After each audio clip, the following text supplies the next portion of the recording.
Hello and welcome to the Deception Tips podcast, where you will learn amazing cues to detect deceit that will help you read people like never before. I'm your host, Spencer Coffey. Let's get started. Welcome to Deception Tip 39. Remember to continue listening to these podcast episodes.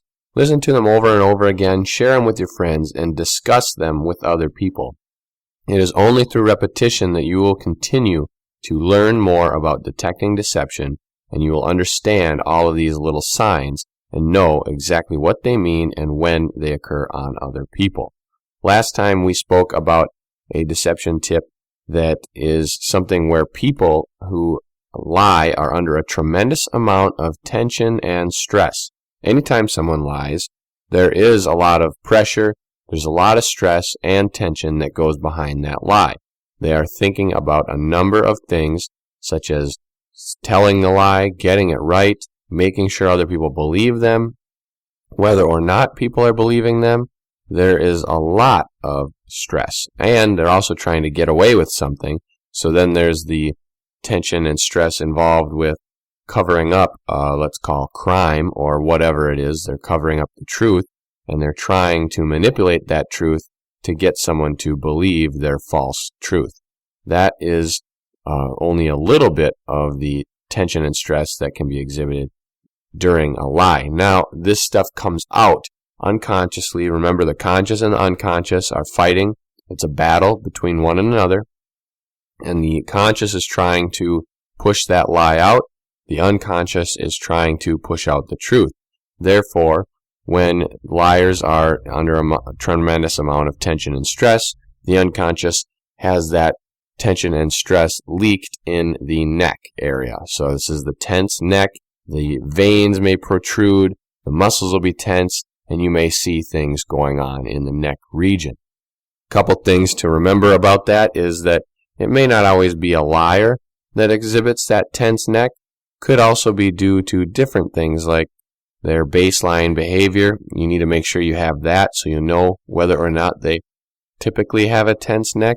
Also, the environmental or external factors. Maybe something around them is irritating them or causing them stress, and that is why their neck is tense.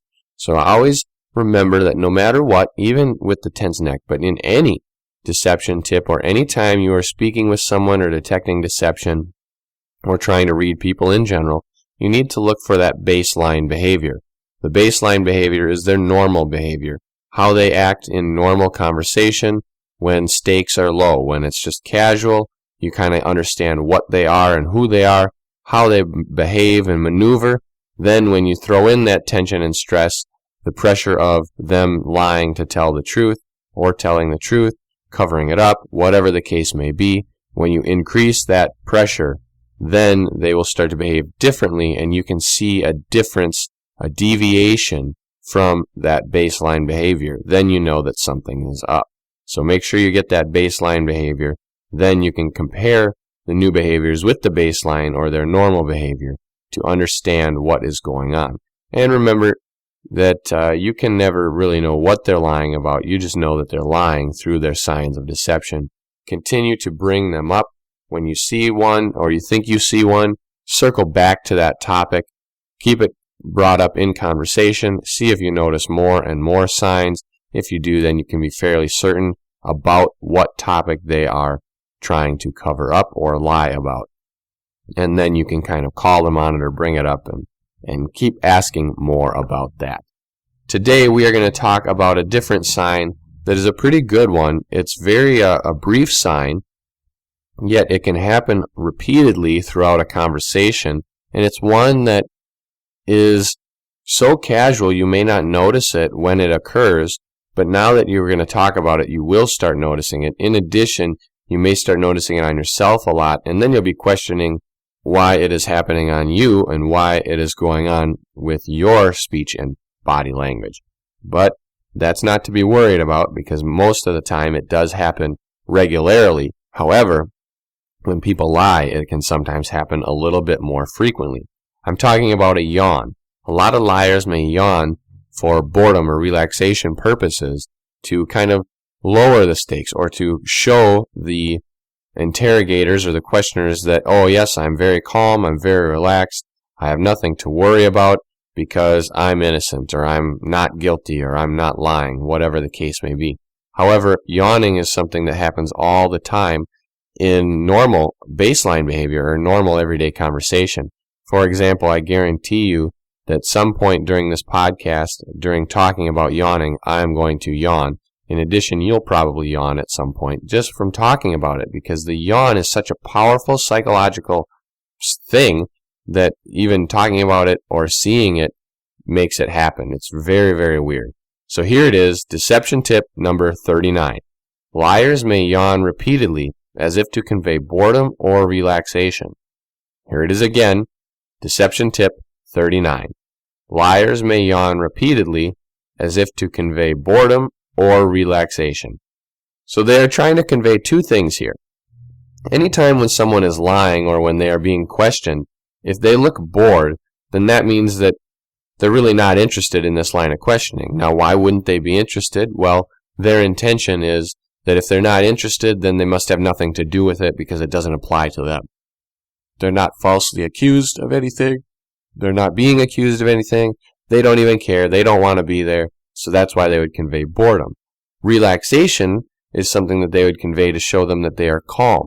Hey, no matter what you think I did, I'm not freaked out about it because I have nothing to worry about. I'm very calm. I'm very relaxed. I have nothing to worry about. So they show those in order to get people to believe that they are innocent or that they are telling the truth.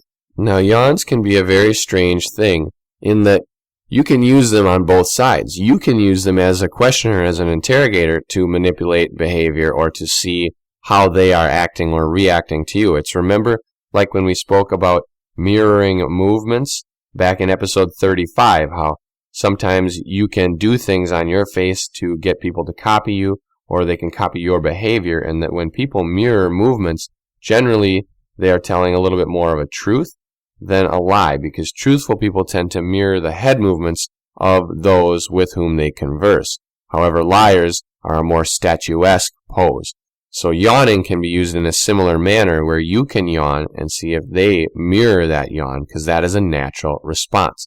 Now we're going to continue talking more about yawning and what is going on with it and how it has effects on behavior and body language coming up after this. Do you read the reviews on Amazon before making a purchase? Reviews help consumers find products that interest them. The same is true with podcasts. Consider reviewing this podcast to help others learn how to detect deception. Here we are, we're talking about yawns when body language, when people are lying. This is deception tip number 39, all about how yawning is a conveyor of boredom and relaxation when people yawn when they are telling the truth or telling a lie when they are trying to get away with covering up the truth. So liars may yawn repeatedly when they are speaking with someone in order to convey that boredom and that relaxation. Now, they would want to convey this to show the targets that they are uninterested, that they have nothing to worry about, and that they are completely calm, that it's very casual, that if they convey this, then their hope is that the targets will believe their story a little bit more, because they will think, like, this guy doesn't care, he has no reason to lie to us because he's very calm and casual and definitely bored with this. He doesn't even care about what's going on. Why would he lie? Or why would she lie? So that is why those liars attempt to convey that boredom and relaxation with yawning. Then, what is also a little bit interesting with this is that when people yawn, other people around them tend to yawn. Now, one thing, when we talked about mirrored movements back in episode 35, is that when you mirror someone else's movement, then there's a little bit of a bond or a connection that happens. So like if I do some certain behaviors and then you copy my behaviors, you are automatically, unconsciously, going to be a little bit more connected to me. This is displayed when you can get people to do multiple behaviors in a row, or even from standing across the room, not even talking to them, you can get them to kind of mimic what you're doing. There is a connection there. It is an unconscious connection and is sort of a bond. So when you yawn and other people around you yawn, they automatically are going to feel a little bit more connected to you. So then if you do it again and they yawn again, there's more and more that can happen in terms of that connection. So when liars are yawning repeatedly throughout a conversation to convey that boredom and relaxation, another thing that they're doing, now they may not know that this is what they're doing, but they're doing it nonetheless. If they are getting those targets to yawn, or the interrogator to yawn as well, they are developing a rapport with that interrogator. And that interrogator is going to start liking them a little bit more, and is going to start believing them a little bit more, because they have that unconscious connection. Another thing with yawns, and this is a study that was done a while ago. I don't have any statistics or results or anything, but you can look it up. There are numerous yawn studies out there. This is probably one of the most unanswered questions, or questions that people try to answer, is why do other people yawn when someone yawns? And one of the theories proposed was that, well, if I yawn and then you yawn as well, the resulting yawn, so the second yawn, is done because that person feels empathy for the first person, so they yawn as well. Now, this is something that you can take it or leave it, but when the first person yawns and then the second person yawns, if there is that emotional feeling of empathy there, then that means that if a liar is yawning, and then the target is yawning as a result, that target is now unconsciously feeling that empathy or that sympathy for that person, not only yawning, but also it could be transferred to, hey, I'm sitting here, I'm taking time out of my day, you guys have me in handcuffs, whatever the case may be. Now there's a little bit extra sympathy, and it could be transferred from whatever the purpose is of the yawn onto the current situation of being interrogated, which in that case would give those targets a little bit more of a favorable outlook on the liar or the person who's being interrogated. So there are a number of reasons why a liar would convey this boredom by doing intentional fake yawns to get them to reciprocate that behavior and form more of a bond. It's a manipulation tactic that gets people to like them a little bit more. Now, another thing that is kind of cool with yawns is when a liar is yawning or repeatedly yawning to convey that false relaxation or that false sense of security, they're not only lying about whatever they're talking about, but now they're lying about their yawn, because the yawn is fake. So that's a fake yawn, which is a lie. Eventually, there will be real yawns, because you know just as well as I do that if you fake a yawn, it's not long after that you start to yawn for real, because that psychological power of a yawn is super, super powerful. It is really high. Go ahead right now and fake a yawn. I'll give you a couple seconds.